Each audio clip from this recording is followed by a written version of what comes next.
Hello students, physical and health education class 12th chapter first है हमारा planning in sports, जिसके कुछ important questions हैं हमारे पास फिल इन द ब्लैंक्स के रूप में। और मैं चाहूंगा कि आप सभी इन सभी फिल इन द ब्लैंक्स को बड़े ही ध्यान से देखें और अगर आपको इसके आंसर्स आते हो तो कमेंट बॉक्स में जरूर लिखें। देखिए, सबसे पहला हमारा A, league tournament is also known as. League tournaments, जब आपने टूर्नामेंट्स के बारे में पढ़ा होगा तो आपने देखा होगा knockout tournaments, league tournament, combination tournament and challenge tournament. ये मेनली 4 टाइप्स के टूर्नामेंट्स होते हैं। यहाँ पर आपको क्वेश्चन है, league tournament is also known as, league tournament को हम और क्या कुछ कह सकते हैं, ये आपको यहाँ पर देना है। थोड़ा सा दिमाग लगाइए और सोचिए। नेक्स्ट है हमारा क्वेश्चन बी। देखिए क्वेश्चन बी क्या कहता है हमारा, dash is the process of allowing a team to go to the next level in a tournament without playing. once again, dash is the process of allowing a team to go to the next level in a tournament without playing। तो यहाँ पर आपको बताना है कि वो कौन सा प्रोसेस है जिसके द्वारा टूर्नामेंट से बिना खेले नेक्स्ट लेवल में जो है टीम जो है आगे चली जाती है। जब आपने पढ़ा होगा तो वहाँ पे नॉकआउट फिक्सचर्स मेथड्स में जब आपने पढ़ा होगा तो आपने ध्यान दिया होगा कि वहाँ पर बाई और सीडिंग मेथड्स के बारे में आपको जानकारी दी गई होगी। और अगर आप ध्यान दें तो आपको पता चलेगा कि बाई मेथड कब देते हैं और सीडिंग मेथड कब देते हैं। तो शायद इनसे ही कुछ मिलता जुलता हुआ, तो आप इसका आंसर ध्यान कीजिए और लिख दीजिए। नेक्स्ट है हमारा C, committee handles the budget of a tournament. देखिए बजट से मतलब आप समझते हैं पैसों से, लेन देन से रिलेटेड है। यानी कि जब टूर्नामेंट्स होता है तो वहां पर कहीं ना कहीं पैसों का भी लेन देन होता है। तो उस बजट को निर्धारित कौन करता है, ये चीज हमें यहाँ पर लिखना है। यानी कौन सी कमिटी है जो बजट को हैंडल करती है। नेक्स्ट क्वेश्चन की तरफ हम आगे बढ़ते हैं। क्वेश्चन नंबर डी है हमारा। देखिए डी क्या कहता है, इन single league tournament each team plays the other team. In single league tournament each team plays the other team. देखिए सिंगल लीग टूर्नामेंट में यहाँ पूछ रहा है कि प्रत्येक टीम जो है दूसरी टीम के साथ कितने बार खेलेगी। तो ये आपको ध्यान देते हुए लिखना है। देयर आर सिंगल, अगर हम बात करें लीग टूर्नामेंट में तो वहां पर सिंगल और डबल, ये 2 तरीके के लीग टूर्नामेंट्स होते हैं। यहाँ पर पूछ लिया है इन single league tournament each team plays the other team, और यहाँ पर डैश में आपको बताना है आंसर कि सिंगल लीग टूर्नामेंट में जो प्रत्येक टीम है वो कितनी बार मैचेस खेलती है। नेक्स्ट है हमारा question number E, community bonding occurs in dash tournaments. Community bonding की अगर हम बात करें तो ये कौन से टूर्नामेंट्स में देखने को मिलती है, जो कम्युनिटी बॉन्डिंग होती है वो कौन से टूर्नामेंट्स में देखने को मिलती है। इसका थोड़ा सा ध्यान देते हुए आपको लिखना है कि community bonding occurs in dash tournament. Next आता है हमारा क्वेश्चन नंबर एफ। एफ क्या कहता है हमारा, dash tournament are within a school और institution. Dash tournament are within a school और इंस्टीट्यूशन, यानी वो कौन सा टूर्नामेंट है जो हमारा स्कूल के अंदर होता है। आपको यहाँ पर लिखना है dash tournaments are within a school और इंस्टीट्यूशन। जब आपने इंटरम्यूरल और एक्सट्राम्यूरल पढ़ा होगा तो वहां पर आपने ध्यान दिया होगा कि कौन सा टूर्नामेंट जो है हम स्कूल के अंदर या इंस्टीट्यूट के अंदर खेलते हैं। नेक्स्ट रहता है हमारा जी, स्पोर्ट्स इवेंट सर्व ओनली ए सोशल फंक्शन। देखिए यहाँ पर पूछ रहा है आपसे कि क्या स्पोर्ट्स इवेंट सर्व ओनली ए सोशल फंक्शन। तो ये कौन सा स्पोर्ट्स इवेंट है जो हमेशा सोशल फंक्शंस के काम आता है। तो यहाँ पर आपको फटाफट देखकर लिख देना है आंसर कि कौन सा आंसर यहाँ पर हो सकता है। नेक्स्ट आता है हमारा सीडिंग रैंक द टीम और players on the basis of their dash performance. यानी किसी भी टीम में जो सीडिंग मिलती है, किसी भी टीम में जब सीडिंग मिलती है तो वो सीडिंग जो है वो किस परफॉर्मेंस बेस्ड पर मिलती है। आपको यहाँ पर इसका आंसर देना है कि वो किस परफॉर्मेंस बेस्ड पर सीडिंग मिलती है। देखिए द नेक्स्ट क्वेश्चन हमारा, the 5 W of planning include what, why, where, when and dash।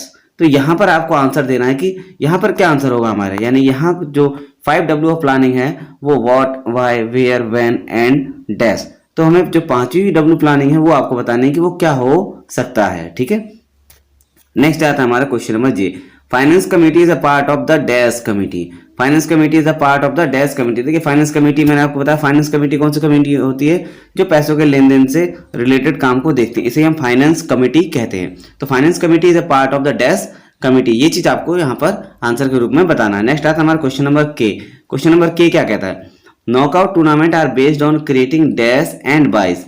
जो नॉकआउट टूर्नामेंट्स होते हैं वो किस पर बेस्ड होते हैं और जो उसमें बाई मिलती है वो किस बेस पे उनको मिलती है। Knockout tournaments are based on creating dash and bye. इसका आपको आंसर देना है कि यदि नॉकआउट टूर्नामेंट्स में हम क्या क्या चीज दे सकते हैं। एक तो बाय देते हैं और दूसरा हमारा क्या होता है, इसके बारे में आपको लिखना है। नेक्स्ट है हमारा क्वेश्चन नंबर एल।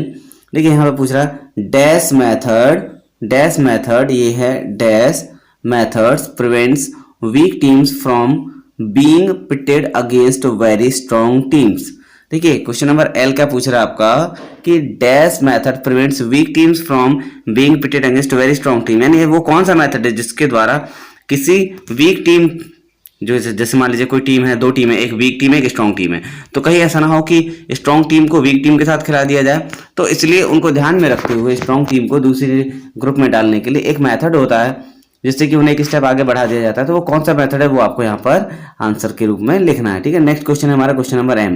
देखिए dash tournament of 8 teams a second chance to compete. देखिए क्वेश्चन नंबर एम क्या कहता है आपसे कि dash tournament of 8 teams a second chance to compete. किसी टूर्नामेंट की 8 टीम है उनको सेकंड चांस मिलता है दोबारा खेलने के लिए, तो वो कौन से टूर्नामेंट का पार्ट हुआ। ठीक है, आपको यहाँ पर ये आंसर देना है कि जब मान लीजिए 8 टीम है उन्हें सेकंड चांस मिलता है खेलने के लिए, तो उन्हें ये कौन से टूर्नामेंट का पार्ट होता है ये आपको यहाँ पर बताना है। नेक्स्ट आता है हमारा क्वेश्चन नंबर एन। एन क्या कहता है, community runs organized and Independence Day are called runs for dash. यानी कम्युनिटी जो रन्स होते हैं स्वतंत्रता दिवस या इंडिपेंडेंस डे या रिपब्लिक डे पर कोई जो रन्स चैंपियनशिप कराते हैं, टूर्नामेंट्स कराते हैं, तो ये जो हमारा कम्युनिटी रन्स होता है ये क्या होता है, ये इसका आपको नाम देना है। जैसे कि बहुत से संस्थाएं ऑर्गेनाइजेशंस कॉम्पिटिशंस कराते हैं किसी की याद में या किसी की स्मृति में, उस तरीके से यहाँ पर क्या है किसी एक पर्टिकुलर डे पर करा रहे हैं और कम्युनिटी रन्स है, तो इसको हम क्या नाम देंगे ये आपको आंसर में देना है। नेक्स्ट आता है हमारा question number A. Question number A क्या कहता है, school games federation of India organises dash competitions. School games of India organises dash competitions. अगर school game federation of India की अगर हम बात करें एसजीएफआई की, तो वो जो कॉम्पिटिशंस कराते हैं उनको हम क्या कहते हैं, इंट्राम्यूरल कहते हैं, एक्स्ट्राम्यूरल कहते हैं, मतलब क्या रूप रहता है उनका, ये आपको यहाँ पर इस क्वेश्चन के द्वारा देना है। ठीक है, इस क्वेश्चन में आपको जो डैश है यहाँ पर आपको भरना है कि school game federation of India organises dash competitions. चलिए नेक्स्ट क्वेश्चन हमारा P. Tournaments committee is active as a part of dash committee. जो टूर्नामेंट कमेटी होती है वो एक्टिव पार्ट होती है, वो किस कमेटी में आती है। टूर्नामेंट कमेटी जो है सबसे ज़्यादा एक्टिव कमेटी होती है, तो ये किस पार्ट में आती है हमारे। आपको जब आपने टूर्नामेंट्स कमेटी के बारे में पढ़ा होगा तो एक होता है हमारा प्री टूर्नामेंट कमेटी, एक होता है हमारा ड्यूरिंग टूर्नामेंट कमेटी, एक होता है हमारा पोस्ट टूर्नामेंट कमेटी। ठीक है, तो यहाँ पर आपको प्री ड्यूरिंग और पोस्ट में से आंसर देना है कि कौन सी ड्यूरिंग कमेटी होता है। ठीक है, क्वेश्चन नंबर क्यू है हमारा, all sports organizing committee are headed by the dash. ये जितनी भी स्पोर्ट्स ऑर्गेनाइजिंग कमेटी होती है वो किसके द्वारा हेड की जाती है, इसका आपको यहाँ पर आंसर देना है कि जितनी भी जो कमेटी होती है वो किसके द्वारा हेड की जाती है, यानी all sports organizing committee are headed by the dash. ठीक है, तो इसका आपको आंसर देना है। ये आपके टोटल हैं कितने, ये आपके टोटल हैं आपके 18 है, और आपको इनको बढ़िया से देखते हुए इनके जो आंसर्स हैं वो लिखने हैं। ठीक है, और आई होप कि आप सभी को समझ में आ गया हो। एक बार फिर से ऊपर से रिवीजन देख लेते हैं एक बार। देखिए सबसे पहला हमारा league tournament is also known as dash. Next है हमारा dash is the process of allowing a team to go to the next level in a tournament without playing. Next है हमारा committee handles of the budget of a tournament. इसके बाद आता है हमारा in single league tournament each team plays the other team. ये आता है हमारा community bonding occurs in dash tournaments. F आता है हमारा tournaments are within a school और इंस्टीट्यूशन। जी है हमारा dash sports event serve only a social function. H है हमारा सीडिंग रैंक्स द टीम और players on the basis of their dash performance. I है हमारा the 5W of planning include what, why, where, when and dash. J है हमारा finance committee is a part of the dash committee. K है हमारा knockout tournament are based on creating dash and wise. L है हमारा dash method prevents weak teams from being pitted against a very strong team. M है हमारा dash tournament of 8 teams a second chance to compete. N है हमारा community runs organise and Independence Day are called runs for dash.